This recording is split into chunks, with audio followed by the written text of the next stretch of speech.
Hey gang, thanks for listening to this volume of Uncle Josh's True Scary Stories, and I hope you'll check out my paranormal radio show that airs each Sunday night from 8 to 10 Eastern. Check me out, theedgeoftheunknown.com. Now, on to the stories.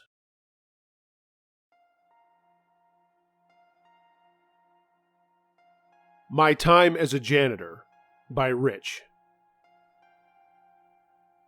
When I was in college, I took a job as a janitor/security guard at the local public school in my town. I'm calling myself Rich. It's not my real name for obvious reasons. Basically, I was one of two guys that did basic maintenance work for 3 schools after the day crews went home, usually doing shit they didn't want to, like cleaning the girls' bathrooms and whatnot. Let me tell you, high school girls can be complete slobs, and they always left such a mess that no one wanted to clean it up. The district wasn't rural, and it wasn't suburban either. It was kind of in between both, with an elementary school, a middle school, and a senior high right next door to one another.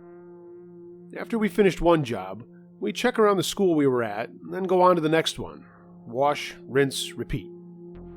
The other guy I worked with, I'll call him Jack, we kept in touch with cell phones with push-to-talk. This was around 2001, and I remember the superintendent making a big deal out of using that instead of the cell minutes because they were free. Jack and I would meet up frequently as we went from building to building, and it would stop for breaks so he could grab a smoke. I didn't smoke, but I chewed skull, so I could do that wherever I went. I'm sure that wasn't legal back then, but we didn't care. Unless there was an event going on at one of the schools, the campus was basically just me and Jack. One night, I was in the high school on the 2nd floor repairing a desk and chair that some little shit ruined, I'm sure on purpose. I got up to leave and noticed that a room across the courtyard had its lights on. I didn't remember them being on when I got there, but didn't think too much about it, and figured I'd just go down there and turn them off. We did have a strict policy about conserving energy back then. I got down to the room and found that the door was locked, so I opened it up and looked around. No one was there, so I turned the lights off and locked the door. When I turned around, I saw that the room behind me's lights were on now, and I know those were not on when I came down here. I thought, Jack's playing a joke on me, and I decided to call his bluff and wait for him to get bored and come out of the room. 10 minutes passed and nothing happened. Then my phone went off. It was Jack wondering where I was for a break. I said, "I know you're in room 114, asshole. You can come out now." He said back, "What? I'm next to my truck." The phone beeped off and then chirped again. "See?" he said, and I could hear his truck's radio playing. I didn't get too freaked out, figuring I must have been mistaken by the lights, and I also went in and turned those off. Leaving that wing, I went outside to tell Jack what had happened. We both bought the normal explanation, that I was just confused. Jack was about 10 years older than me and told me I was still so young and had a crazy imagination. I told him to blow me, and we got back to work. He went to the middle school, and I had a job in the elementary. The nurse's office had a plugged toilet. Thank you asshole day guys for leaving us this job, and screw you, Jack, who obviously did something else rather than handling this. I got to work unplugging it. I got the feeling I was being watched. Turning around, there was no one there, but then I heard the sound of a door closing somewhere down the hall. I flushed the toilet again, marked on my clipboard that the job was finished with the time, and grabbed my mag light. All the hallway lights were off except for the end lights and junctures with other hallways. Those had dim emergency lights on that stayed on all night. I called out to see if someone was there. Silence. Then, running footsteps from down the hallway. Let me explain about this building. It was square-shaped, with hallways all around, with classrooms on the out and inside, with another hallway going through the middle with more classrooms, so there were 2 courtyards. The running was coming from the T section in front of me, but no one was there. I called out hello again and started walking down towards it. Then I saw, or at least I think I saw, a shadow of a head peering around the corner I was approaching. I stopped, and it pulled back out of sight. Then I heard footsteps running away, so I called Jack to tell him what was going on, and if he had seen anything when he was here. Again, I got the imagination retort. Fuck him. Once again, I yelled out and started walking towards the end of the hall. The steps started again, faster, and this time they were coming my way. I gripped my mag light when something, I don't know what, just a blurry shadow that streaked across the T-junction and out of my sight. Freaked out, but also knowing I had to see who this was, I ran to the corner and looked in the direction it went. There was no one and nothing down there. Then, all of the lights in the building came on, and I screamed and ran for the front door. I slammed out of it and ran into the parking lot and turned around to see the entire place lit up. I just stood there shaking in terror. What the fuck was going on? My phone chirped, and I heard Jack's voice asking how I did that. Did what? Turn all the lights on at once. He was replacing an exit sign at the middle school door and saw the place light up. Jack, that wasn't me. Something's going on here, man, I said with a shaky voice. I heard his footsteps walking over to me, and he was shaking his head. He knew what he saw was impossible. We stood thinking about what we should do, and then there was a loud boom from inside the elementary, and all of the lights went off at once. Neither of us said shit, but we looked down on our logs and saw there was nothing else to do there, so we decided to skip any more walkthroughs there that night.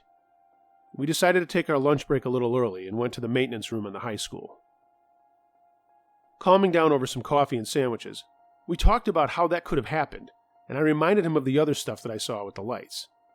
And this time he didn't say anything about imagination. Nothing else happened that night, and the next night was Friday, so we didn't have work. Me and Jack worked Sunday through Thursday, 8 p.m. to 5 a.m. I guess we put it out of our minds over the weekend and came back to work with tales of what we did the last 2 days. Around 1 a.m. on that next Monday morning, Jack chirps me on the phone and asks where I am in the middle school. I told him the basement, getting a case of paper that a teacher requested. He said he was on the second floor and heard footsteps and the elevator going up and down, and he thought that was me. I asked him where it was going now, and he said down to the basement. I gathered my courage and went over to the rickety piece of shit. It was so old and bad that students were not allowed to use it, only maintenance people and teachers and principals. The slow dinosaur finally got to the basement, and I held up my mag light with one thumb on my phone. The doors opened, and it was just pitch black in there. I mean, no lights. No lights from the headlight, no lights from the buttons, just blackness. As I was about to PTT Jack, there was a howling coming from the elevator, and it turned into a scream. I didn't notice. I chirped Jack as a shadow of a person came out of the elevator and ran past me and up the stairs behind me. I didn't move. It just brushed past me, making my hair wave, and it was so cold, and the scream just petrified me. I had let go of the button, and Jack was back right then. What the fuck was that? He screamed. Are you okay? Are you hurt? Why did you scream? I was silent for a while. He then screamed back, Rich! Rich, are you okay? I could hear him pounding down the hallway, racing to get to me. Before he got to the door to the basement, I heard him yell out again, Hey! Who are you? Then he banged open the door and skipped down the stairs towards me. I sort of stared at him as he started asking me all these questions. I dumbly looked up at him and said I just didn't know what was going on. I told him about the shape, and he said he saw it running down the hallway. We couldn't just leave, but we really wanted to. Can we check the security cameras? I asked. He said he did have access to them, and as calmly as we could, we went to check them out. There was nothing on them, other than the two of us walking around and doing our jobs. I'll speak for us both. We both saw whatever this was, and it scared the shit out of us. The next day I decided to go to the library and see if there was anything up with the area, or if anyone had maybe passed away in the vicinity of the school or something like that. A woman helped me find some newspaper articles and knew quite a bit about the history of the town. Not too far from where the campus was built, there was once a mining operation that closed down after a number of men were killed in an accident. I read some articles about it and wondered if the mine shafts extended over this way to the school, as there was nothing on the surface. Look, I'm not saying what we were seeing was a demon or a ghost or whatever. I'm just saying this was a strange coincidence. I mentioned it to Jack when we were back on the job, and he just shook his head. Nothing happened for a couple of days, but my last day working there, I quit for obvious reasons. The thing was back. This time I was back in the senior high, and it was just non-stop screaming and moaning and running all over the building. I'd had enough. I was scared and upset, and I didn't give a shit about this job anymore. I told Jack nothing was worth being afraid to go into your job, especially someplace as safe as a school should be. He understood. I did quit, which I suppose was kind of a jerk move, doing so on such short notice, and a head building and grounds guy rolled his eyes at me when I told him why. Jack said he talked shit about me that day and still does to this day. Whatever. I got a job on a construction crew, eventually graduated from college and moved out of Pennsylvania to North Carolina. Jack and I are connected on social media, but we never talk about this, and I know he still works side by side with whatever the hell was there. Like I said, he doesn't talk about it.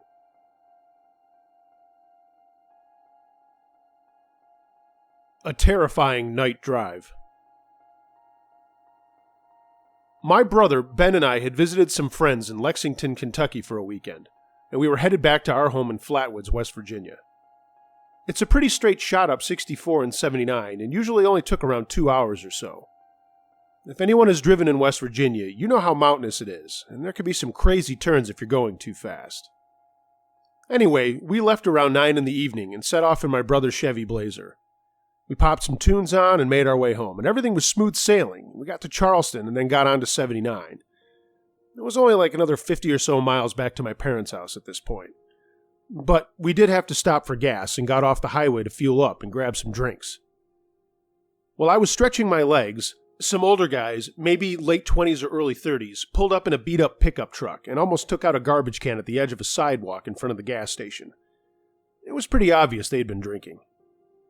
I started to walk back towards my brother, and the guy on the passenger side looks at me and says, "What are you looking at?" Me, being 18 and thinking I could take on anyone, like an idiot, I say, "Just some drunk asshole, I guess." He starts telling me he's going to kick my ass, but he can't get out of the truck because his door is jammed, and he's just sitting there smashing it, trying to get it open. I ran over to my brother while this guy is still yelling at me, and we get into the Blazer and leave while my brother asks me what was going on with that guy. I told him, and he smacked me in the back of the head and said I need to shut my effing mouth from now on. As we're leaving the station and heading back to the highway, I look back to see the driver get into the truck, and the other guy pointing at us wildly. I tell Ben to make tracks, and we get back on the road at a decent clip. I forgot to mention that it was a Sunday night, and there wasn't tons of traffic, but there were a lot of rigs heading northeast like us, so occasionally we'd have to weave in and out of them as we cruised around the steep curves. About 5 minutes back on the road, headlights behind us were coming up fast, and Ben moved over to the right to let the guy pass before we caught up to another rig. But the driver doesn't pass. He gets right up on us and hits the high beams and then starts flashing them on and off. Super annoying, so Ben speeds up on the next incline and gets ready to pass the slower rig in front of us. But just as he starts to move over, the guy, or who we are about to find out, and I think you can already guess who it is, he bombs past us in the left lane and then speeds up next to us. Yeah, it was the guys from the gas station. The passenger was drinking a beer and then launches the can out of the window at us, but the wind caught it and sort of just chipped off the roof of the Blazer. But now we had to slow down for the rig, and they pass it. My brother gives me a death look and says, "Great going, asshole. You've managed to piss them off just a little bit." He passes the rig too, and the pickup isn't too far ahead of us. So we get back in the right-hand lane, and they jam on the brakes, causing Ben to swerve a bit, not to hit them. They are now driving 20 miles an hour under the speed limit, and every time we try to pass, they move over in front of us. Now my brother is really mad at me, and we've still got a ways to go. He tries to pass again, and they let us, but again throw beer cans at us. And this time they are full, and one hits my window and cracks it. I jump back and could see the two drunks laughing. Ben guns it, and we get some room between us. But they are soon close again, with their brights on, and they're getting ready to come around us again. They keep at this behavior for what seems to be an eternity. Ben continued to speed up, and it was getting dangerous with the curves in the road, and I was really scared. These guys were maniacs. They kept up their speed, and we saw that there was an exit to the town of Sutton, but that's really only a couple of miles from Flatwoods and home, so we figured there was no point in getting off the road there and then having to ride back roads all the way home.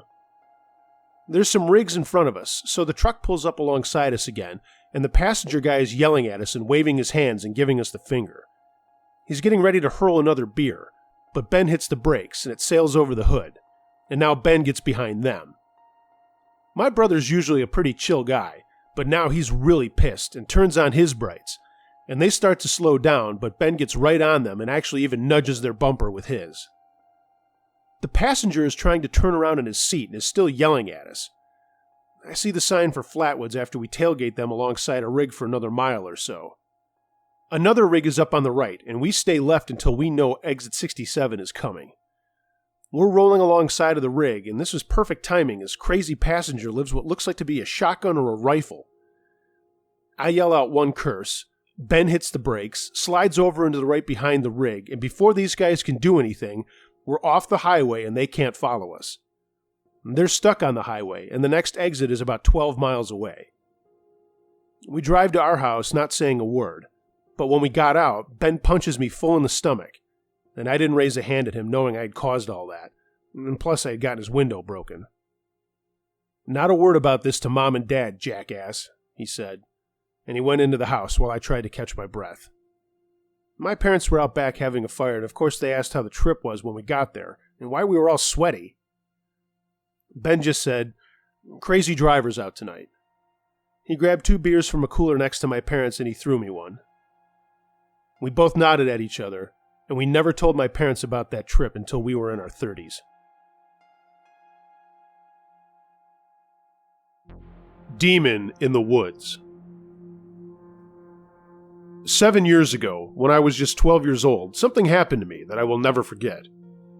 My life was altered that cold, windy night. A few friends and I were playing hide and seek like most little boys do. The neighbors didn't care if we played in their yard, and there was a church next to that, so we had plenty of room to play a good game of hide and seek, flashlight edition. It just so happened that it was my turn to be the seeker. I had given everyone approximately 4 minutes to hide. I counted in the garage with the door securely shut. My 4 minutes were about up, so I began my quest to find my friends, but that was not all I found. I started going towards the church in search of them, but then doubled back. I was hoping I would catch them quick. I started walking down the tree line in my friend's backyard. This was approximately 50 yards from the garage where I started. I heard some rustling in the woods, so I knew I found someone. Slowly creeping up on the sound, all I could see was branches and tree trunks. Going deeper and deeper into the woods, I began to feel like someone was watching me, but I knew it was not my friends. I just had this sense like it was something else, so I decided to turn around and get out of there fast. I finally was out of the trees, and then I started to walk even further down the tree line. I heard that same noise again, so, of course, being an idiot, I went back in to see what it was. I probably walked maybe 15 feet into the woods, and that's when I saw it. My flashlight was aimed at the ground so I could see where I was going. The noise was about 15 feet in front of me, and I slowly lifted my light upwards. I began to see strange, gray feet, then legs and a back. I dropped my light instantly, and with only the moon as my light, I saw this shadow turn around. Standing motionless in front of me was a creature that I had only seen in horror films. It had to be well over 6 feet tall. I can only describe this thing as a demon. It had wings that were tucked behind itself, because I saw them before I dropped my flashlight. Its arms were at its side, and I could not make out any facial features very well. I know, I hate to sound cliché, but it did have glowing red eyes. But it was a very faint glow. At this point, I was frozen in fear. All I knew was that I had to get out of there. I slowly began to step backwards, trying to not make any sounds, but I knew my cover was blown. It still remained motionless as I was doing this. I was almost out of the woods now, and I could hear sticks breaking, so I knew it was moving. When I heard that, I started running out of there as fast as I could. I was standing in the backyard now when I heard this loud swooping noise, like a giant bird taking off. I turned around and saw the most incredible thing I had ever seen in my life. This great creature was flying upwards in the air and crossed in front of the moon, and I could see it had a very large wingspan. But then it disappeared very quickly. I was standing in the middle of the lawn speechless, looking at the sky. I gotta be honest, I forgot we were even playing hide and seek at this point. I just walked back to the house and sat on the steps.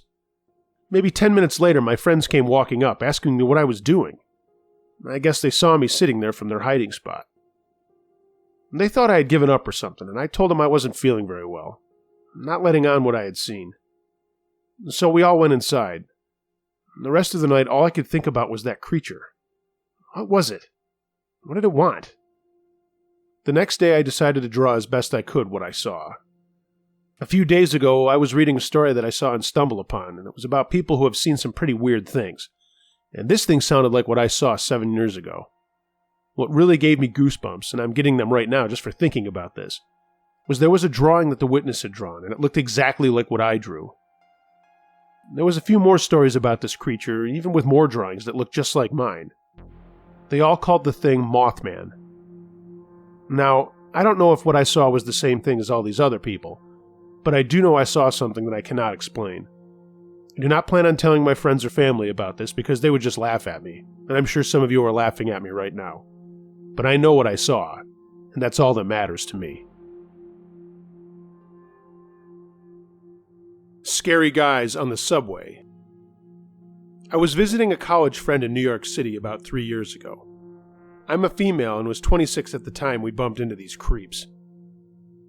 My friend lived a little north of the Bronx, but I wanted to do all the Manhattan things, and after a day of a morning walk in Central Park, we hit up some museums, checked out the bustle of Times Square, and then Andrea took me to a restaurant in Little Italy that she raved about.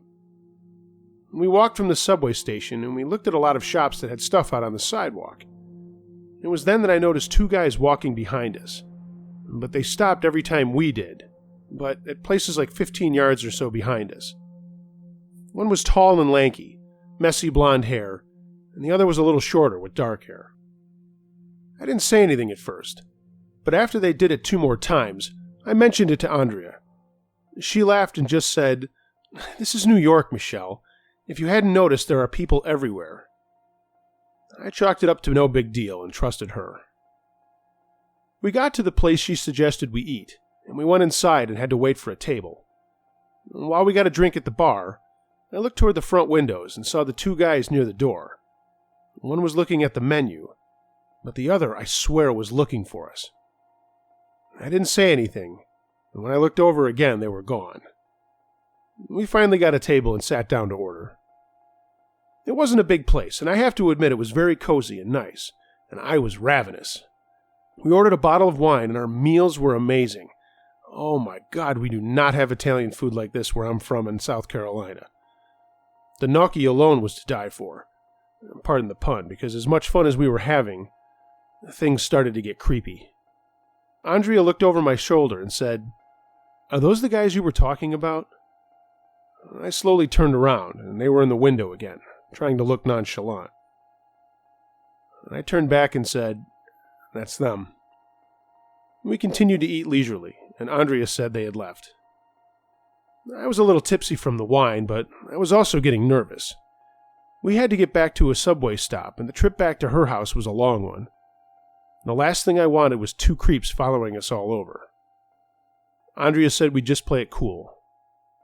Her cell phone rang, and it was her brother, who happened to be downtown and wanted to meet us for a drink. He was with some friends, and I thought it would be safer with them, and we might scare these creepers away by hanging out with them. The bar they were at was called Mulberry's or something like that, and was just up the street from where we were. Andrea said we could walk there pretty quickly. So we finished, went outside and looked up and down the street. And there were still a ton of people out, but we couldn't see the guys. So off we went to the next block and then up back across the street. As we were coming up to the bar, I looked over, and there they were. I almost pissed myself when the dark-haired guy waved. We basically ran into the place and found her brother John and his friends. We told them what was going on, but when John and his pal Trevor went outside, they didn't see the guys. If you've never been down in Little Italy, the streets aren't that wide, and you can see across very clearly. So we try to calm down. I have another glass of wine, and the buzz keeps going. Probably a bad idea, but I needed to calm down somehow.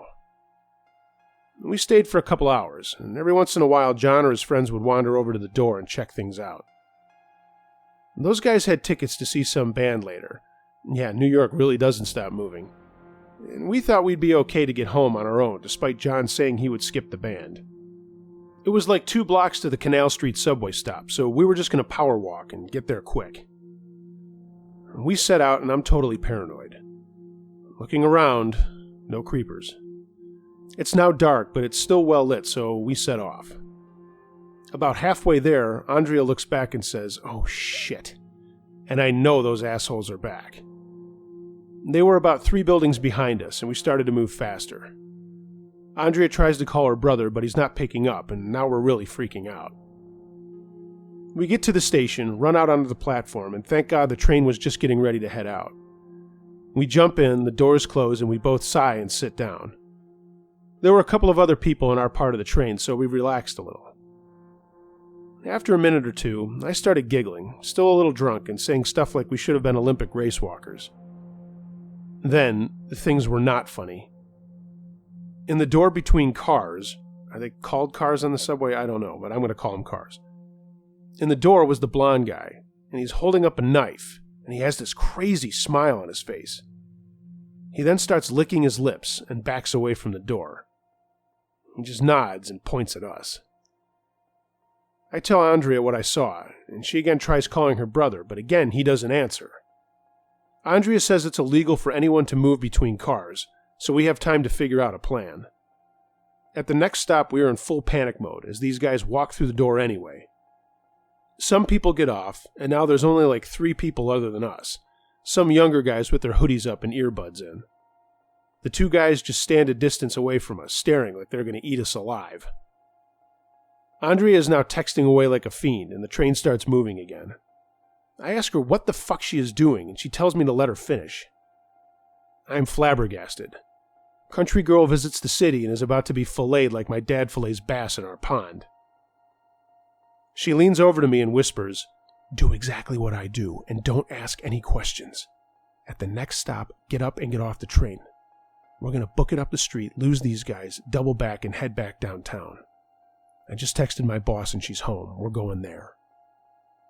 I am terrified. These guys are still staring and making faces at us, and I just want to go home and never come back to this place.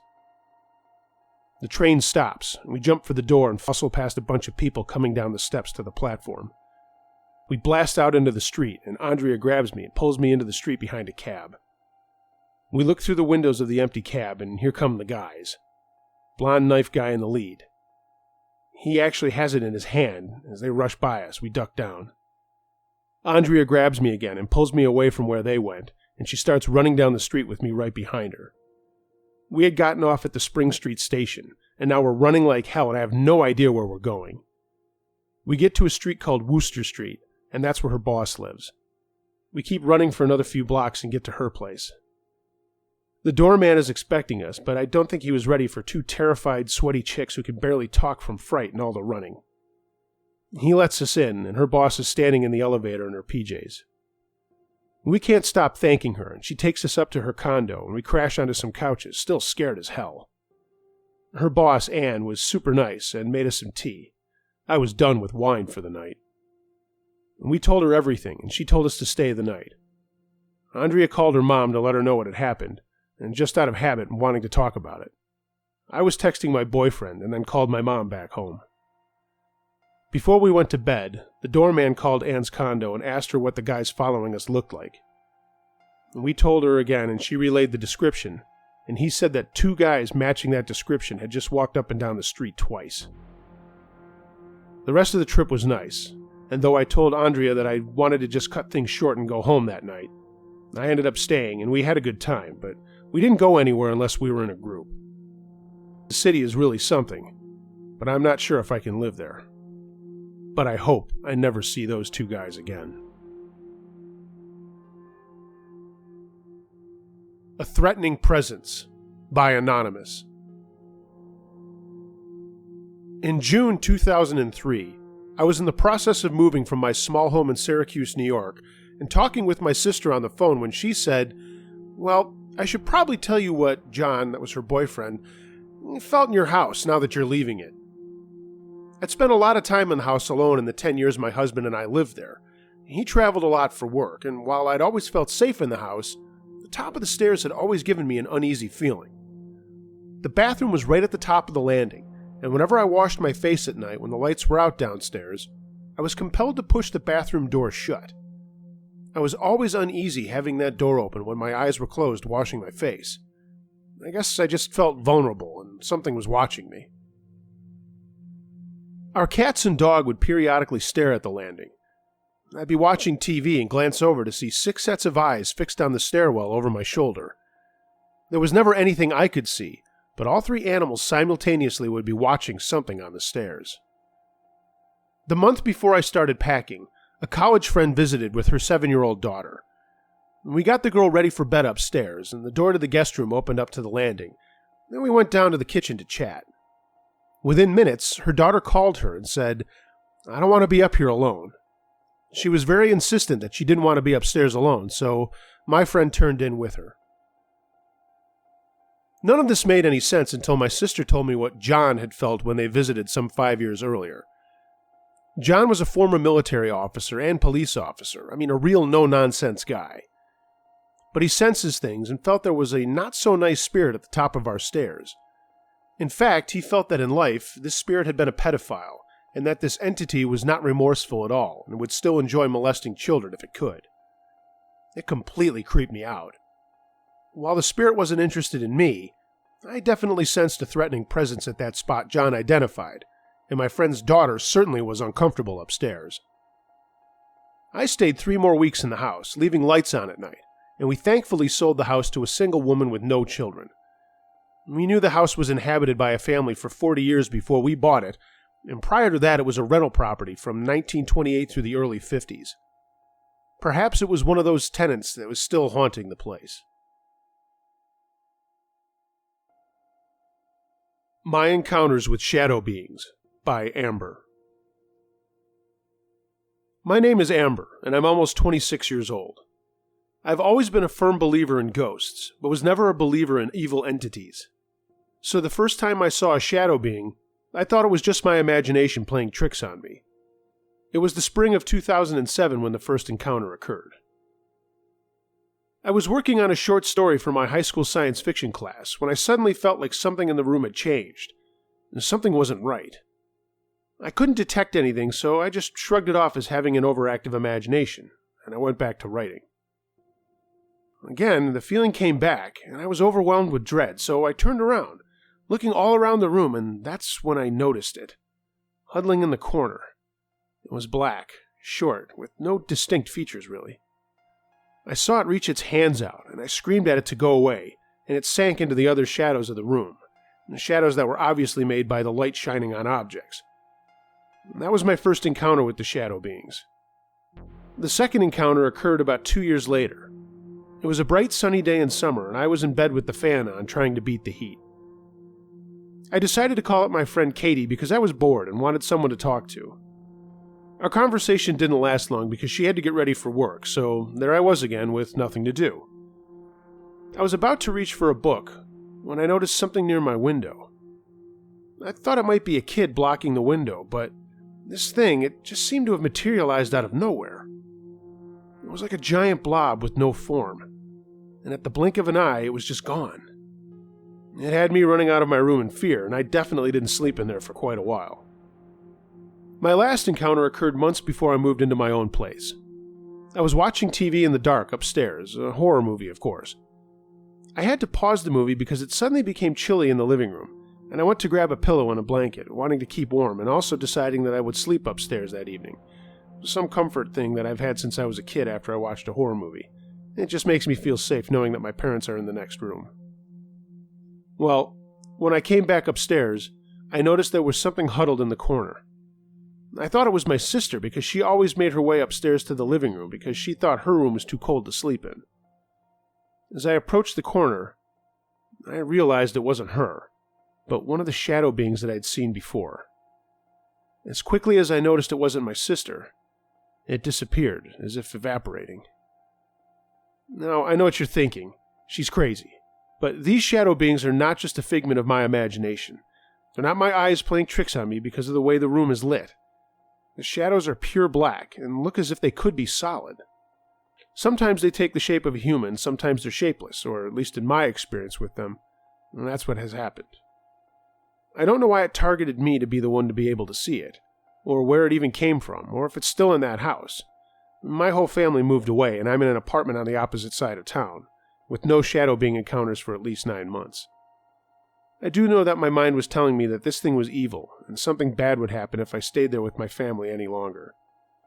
So I immediately began searching for an apartment after that last encounter, finally feeling free once moving into my own place. I was and still am glad to be free of whatever it was that was haunting me. Looney Dude at the Gym by I Hate Course 15. My background. Military. Moved here 2 years ago. So I've been going to the local 24-hour fitness center ever since I got stationed here. For these 2 years, I've seen this guy Bran that seemed pretty cool. I've played one-on-one basketball with him, and he's told me about his crazy ex-wife, blah blah blah. Nothing seemed out of the ordinary. So normal to me that I invited him over on July 3rd to have enchiladas with my family. Again, nothing out of the ordinary here. Last Friday, I'm playing basketball with my wife. This is a tradition we have after every workout. Well, Bran comes up from my right side and smacks the ball out of my hand. He's done this before, so I didn't think much about it, but today seemed different. He seemed more aggressive. He apologizes for interrupting our game and goes to play ball on the other side of the court. I get to my car, and there are 4 text messages from him. What's your problem, homie? You at the gym? You can't fuck up what's already fucked up.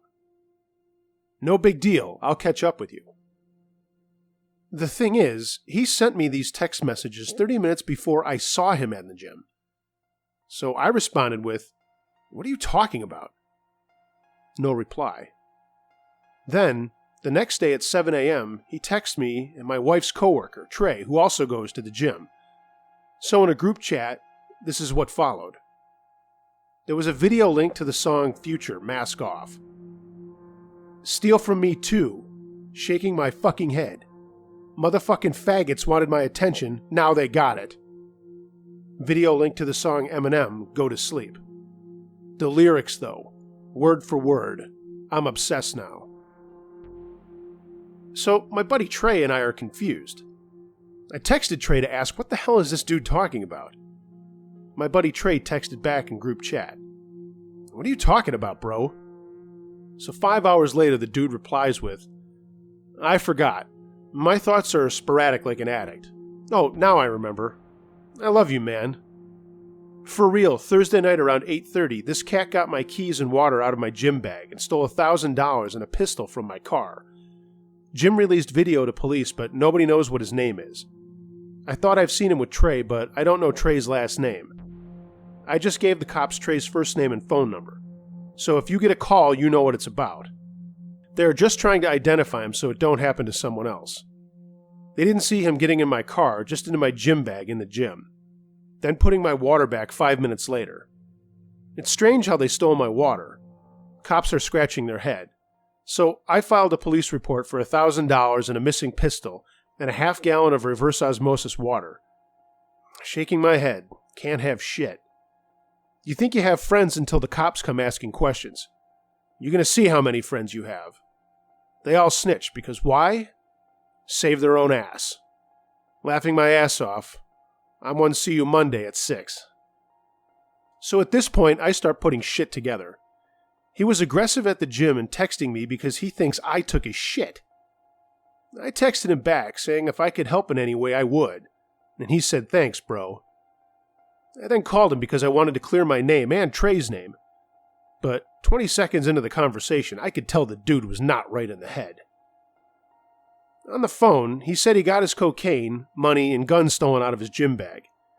He says that he knows I, Trey, and my wife plotted against him to rob him. He says I invited him over to plot against him. He said I made a big mistake by inviting him over and showing him where I live.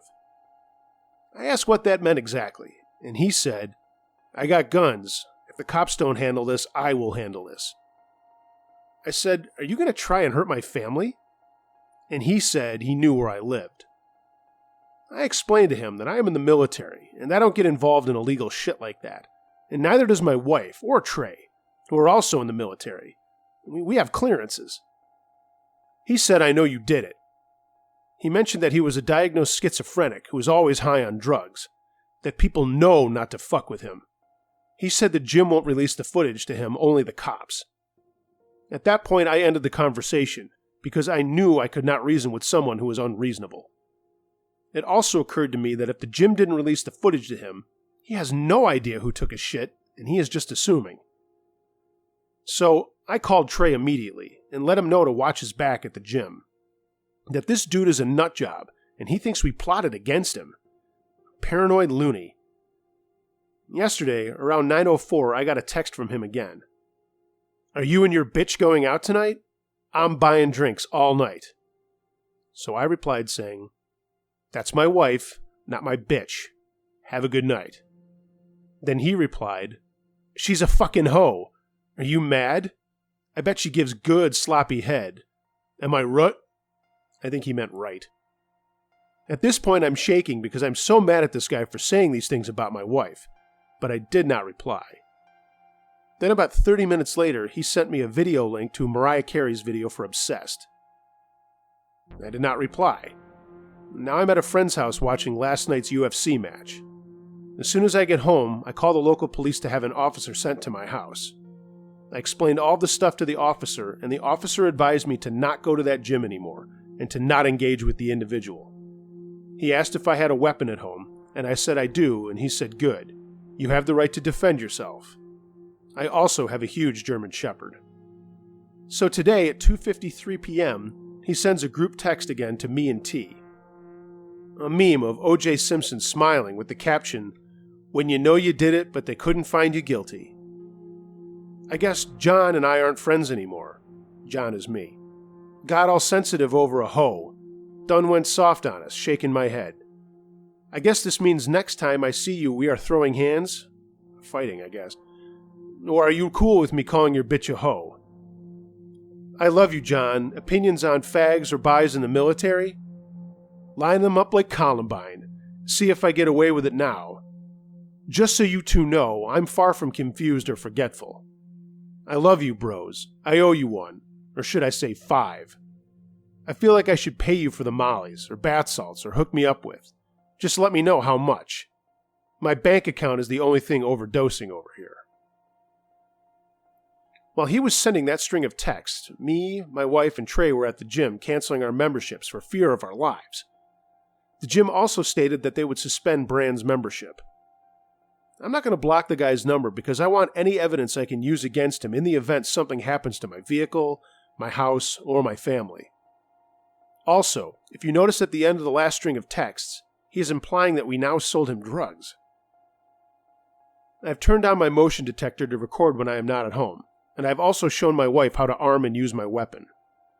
I am glad that me and my wife are moving to Germany soon, but it's not soon enough.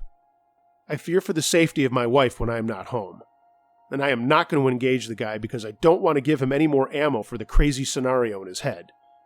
Ever seen the movie A Beautiful Mind? Honestly, at this point, I'm not even sure if anything was stolen from him. I don't really hang out with civilians for the lifestyle differences, and the one time I did, look what happened. Now, I'm not saying civilians are bad at all, but I carry caution even higher than before. Anyway, stay safe and keep to yourself at the gym. Update. The dude just found me on Facebook. Now I have his last name. I sent the Facebook post to the police officer I spoke with earlier, along with a Facebook profile picture. The guy Brand sent me a message also that said, "Hey handsome, cute picture. You should be a model." I blocked him and had my wife block him. Now he knows our last names. What next? Update. Looks at pics of local apartments on Google. Pretty easy to find where he lives.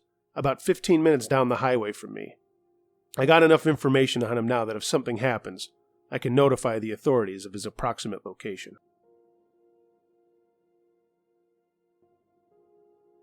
Foreclosure Haunting by Dave.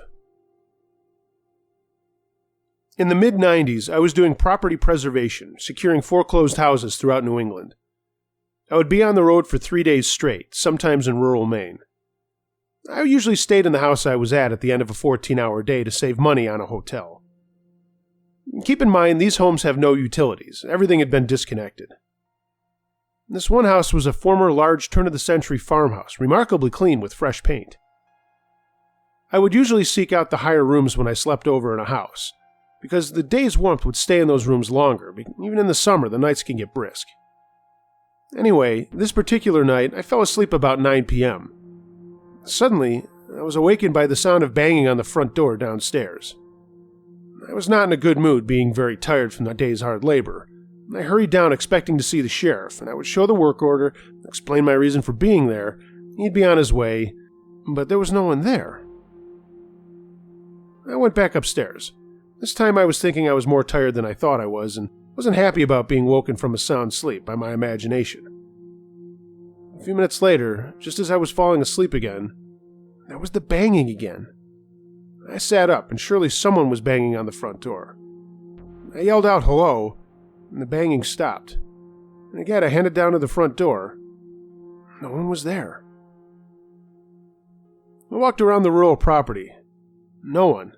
And I mean, this was nothing but fields surrounding this place. No one would have been able to hide in that short amount of time. So now I'm fully awake and terribly not happy, but still not thinking of anything supernatural, so up to bed again. I was sleeping on the floor in a sleeping bag, but now I had one eye open and both ears. The banging started again, and I listened, and then shouted, "What do you want?" The banging stopped at the downstairs front door, and then started right at the wall in my room without missing a beat. Needless to say, the hairs stood up on my neck. I grabbed my stuff and beat it out of there. I never stayed at that house again. Charge Your Phone and Don't Hike Alone by the Bullet Clubber. I don't really know how to start this, so I'll just jump straight into it. I will try to keep it as short as possible, but also want to make sure that what I'm saying is clear as well. I am a photographer, and there is a nature preserve maybe 2 or 3 miles from my house. I don't live in the best of areas, so it is one of the places I could go within walking distance to get a decent shot when I need one to post for my social media BS. Being maybe 19 at the time, I was fortunate enough to have my mother to drop me off on this occasion. The plan was for her to show up a little over an hour later to pick me back up, to save me the multiple-mile trek back to our little home. Unfortunately, that isn't how things panned out. Just as we pulled out, another car did as well just a few seconds later. My mother was a little suspicious, because it isn't a very popular destination, but mothers always worry, so I assured her that I would be fine and allowed her to head back to do the things she needed to do at home. There are 3 different ways you can go initially: a path that leads left, right, and one up the middle. They all kind of loop back around to that same spot, but it is a solid mile before it does so.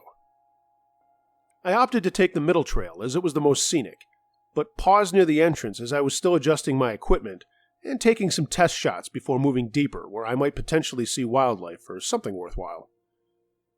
This is when the man who pulled up after I did came in and proceeded up the center trail as well.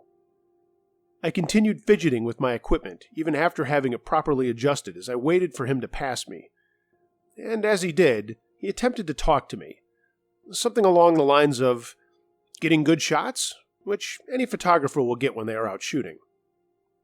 I responded with something simple and kind, but also in a dismissive tone because I had no interest in continuing to converse with him.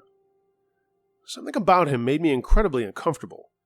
So uncomfortable, in fact, that I decided to stay in that initial entrance area to photograph some boring-ass plants, even after he disappeared around the bend and out of my line of sight. I'm so thankful that I did that, because within 5 minutes, he somehow managed to complete the full loop and end up back behind me. The loop takes me at least a solid 15 minutes to get through, even when I'm in a hurry. He either busted his ass to circle back, or took a shortcut to do so.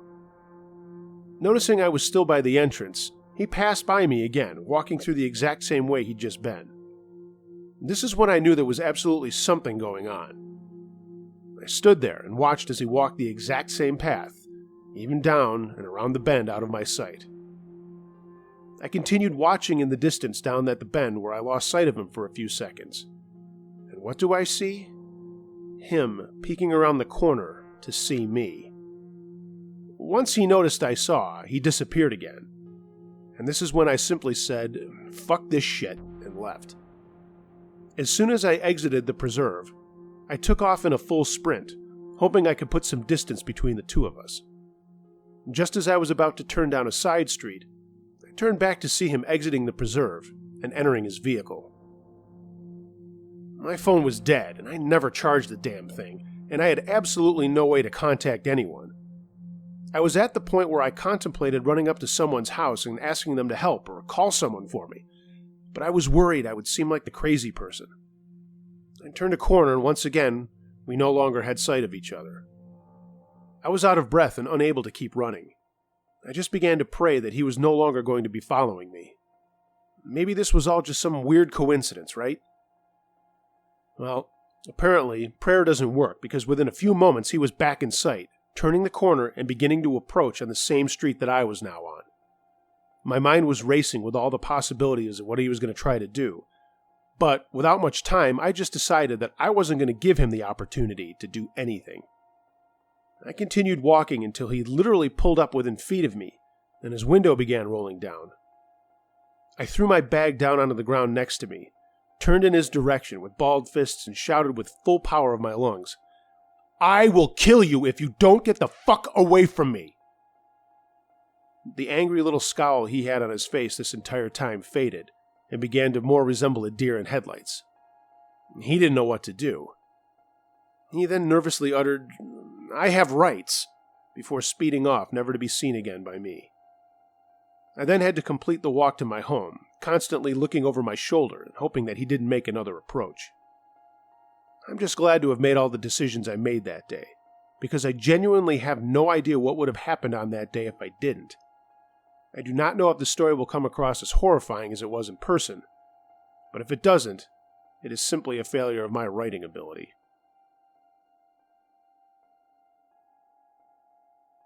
I Made a Big Mistake by Anthony K. Okay, don't rush to get in my shit for this. And I do know better now, but back then I was a little desperate. I'm a 16-year-old gay male, and I live in the middle of nowhere, Wyoming. The nearest city is like 40 or 50 miles south of my house. I live in a little town with not much more than a couple of bars, a gas station, and that's really about it. I go to the high school here, but from kindergarten to 12th grade, there's only about 150 students total. Most people would think living out here is hard for a gay guy, but I have tons of friends, and no one cares that I am gay. I play football and track and hunt and camp with my buddies, and like I said, no one gives a shit that I like guys. Having said that, I have no interest in dating any one of my friends, and they all have girlfriends and stuff, but I do get lonely for other guys like me. And that's where this trouble began. I got on an internet discussion group for gays, lesbians, and transgenders, and talked to a lot of different people from a lot of different places around the world. It was a really chill place. Some nights I'd go out onto the roof of my house, and there's a flat roof over a porch right outside my window, and I'd smoke a bowl and just go back and forth with all of these people. One night doing this, a guy I didn't know PM'd me and asked if I wanted to Skype. I told him I didn't have it on my phone, which was a lie, and I asked if we could just talk there for a while. He said yes and introduced himself as Steven, another 16-year-old from the city to the south of me. The city's name is Casper, by the way. He liked a lot of the same stuff I did, music and such, so conversation was easy. We PM'd for over an hour, and I told him I'd see him around and I had to get to bed. A couple of days later, I go back to that forum, and my inbox is flooded with messages from him, asking where I was and if I was coming back. I told him that I had been busy with school and my part-time job at a tire repair business. He was online but didn't respond to me right away, and right before I was about to log off, he said hi and asked if I wanted to chat. I told him I only had a couple of minutes, but fine. He was a little more intense this time around, asking if I had a boyfriend, how long I had known I was gay, and what kind of sex I liked, and I was like, whoa, bro, slow down. We've talked like once. Steven apologized, but then said things move faster in the city than in the sticks. I just said, I'm 16, and I'm not looking to move faster than I already am. I told him I had to go, and that I'd talk to him later and signed out. I wasn't offended that much, but it just seemed he was only focused on sex that time around. Another couple of days go by, and I'm going to Skype my cousin who lives in Seattle, and I see PMs from a number I don't recognize. You can see where this is going. It was Steven. I told him I didn't have Skype, so how did he get my account name? It wasn't anything like my name and didn't even have Anthony in it at all. The messages were asking where I was and if we could Skype. I just shook my head and got in touch with my cousin, who was going to visit at the beginning of the summer. It was spring at the time this was going on. While I'm talking to my cousin, I start getting PMs and someone is trying to add himself to my conversation. I keep ignoring it when I see it's Steven's account. My cousin takes off and immediately Steven tries to connect. I turn off my video capability and accept the request and immediately ask, "How did you get my information here?" Steven, in a very deep voice, says, "Oh, sorry. I got it from Aaron at the forum. I didn't think you'd care." I thought a minute. There was a guy I talked to in the forum named Aaron, but I don't remember ever Skyping with him. Weird. I'd have to ask him. Steven keeps talking, and I'm not making a big deal out of anything, and we're talking about music and Stranger Things and whatever. It was getting late, and I had a track meet the next day, so I told him I had to go. He says okay, but right before we disconnect, he turns his video on, and I'm looking at his hard-on that he's holding in his hand. "Dude, what the fuck?" I say, and end the call. I decided that I wouldn't talk to him anymore, but immediately I'm going to PMs to ask where I went. I ignore them and turn my phone off. The next day, while I'm coming home from my track meet, I happen to qualify for the state meet in the 800 meters. I'm checking my messages and stuff, and both my forum PM box and Skype are full of stuff from Steven, saying he was sorry, but I made him horny, blah blah blah. I block him from both. I'm not a prude, but who just flashes their junk and it looks like they're jerking off? I don't hear from him, and I just keep posting in the forum to my friends, and I was talking about my upcoming race at the state meet, and everybody was super cool and wishing me luck. The day came, and me and about 6 other people from my school were going to the meet, with a lot of other people from the boys and girls teams going to cheer us on. Sadly, I didn't do so hot and was eliminated in the first heat, but I'm only a junior, so there is next year. No one from my team advanced, so there was no need to stay overnight in Casper. My buddy Daryl told me we had to check out the papers the next day because he saw a guy taking pictures, and he saw him taking shots of me. We get on our bus and head back home, everyone kind of bummed, but we're still trying to laugh and have a good time. My phone buzzes, and there's a text from a number I don't recognize. It's a picture of me stretching at the meet. Another buzz. A picture of me warming up with my teammate Greg. Buzz. Another picture of me running. Buzz. Another of me hugging a guy from another team that made the cut after our fleet. I'm thinking, what the fuck? I show it to my friends and ask them if they took these. Everyone shook their head. Buzz. Message that says, "Like these? I sure do. Cute little piece of ass." Now I'm thinking it's my buddies trying to make me laugh, but no one is laughing or knows what's going on. Then another picture comes through. It's the back of our bus. I got up and went to the head of the bus to tell my coach I thought someone was following me. I showed him my phone. He got up and went to the back and looked out of the window, but there were no cars behind us. He tells me it's going to be okay, and then asks if I want the bus to drop me off right at home instead of going back to the school. I said no, because if someone is following me, then they'd know where I lived. He told me to relax as best I could. I sat down and texted my dad to see if he could pick me up at school when I got there. He was out of town on work and couldn't go to my meet, but was supposed to be back around the time that I got home. He texted me back and said he was still a ways away, and I told him what was going on, and he told me to relax too, but asked the coach to take me home if he could. I was embarrassed to ask, but I told Greg, and he said he'd go home with me, and the school really isn't that far from my house. We get to the school, and Greg and I started walking to my house, when I noticed a car that was parked in the lot start to come down the street that we were on. I wasn't trying to be paranoid, but I told Greg to follow me as I ran through a backyard, and he did. We heard the car gun the engine. I stopped to look back, and my phone buzzed. "Where are you going so fast?" the message said. We flew back to my house, and now I'm really scared. If this is who I think it is, how the hell did he get my phone number? We practically jumped through my side door and inside the house. And then we looked out the front window, and the car drove by after a few minutes. There's not a lot of streets in my little town, so it was only a matter of time. The window was rolled down, and it was a guy in his 40s, I guess, with a mustache and sunglasses on. My phone rings. Unknown number. Same thing as the messages. No voicemail. Text. Come on now, Anthony. It's not like I don't know where you live. I look back outside. The car is gone. Suddenly, my dad pulls in and parks in the garage and comes inside. I immediately start babbling about what's going on and waving my phone around as Greg is jumping in and out of things too. My dad tells us to both calm down and slow down. We finally got the story out, and we saw car lights going out front. Call the police, said my dad, and he goes out our back door and picks up my brother's aluminum bat.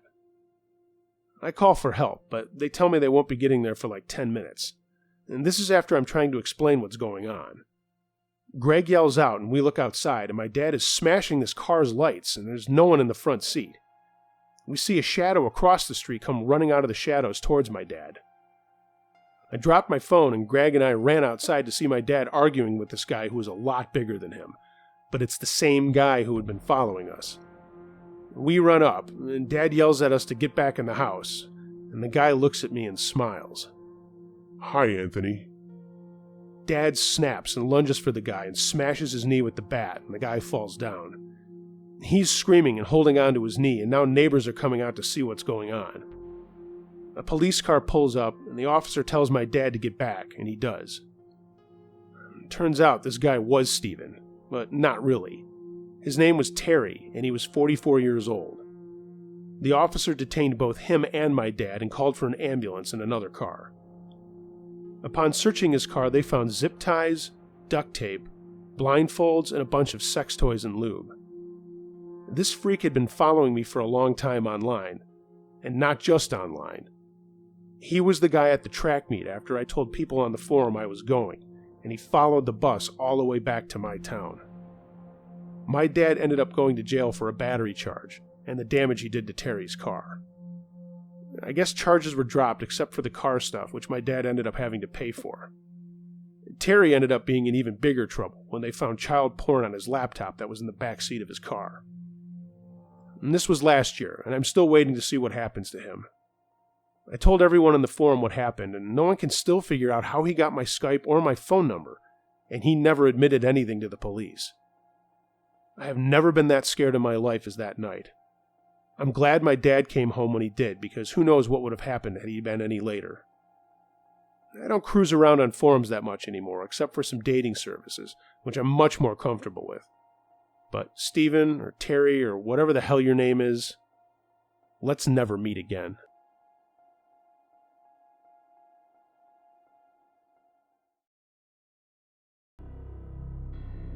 Thanks for listening, gang.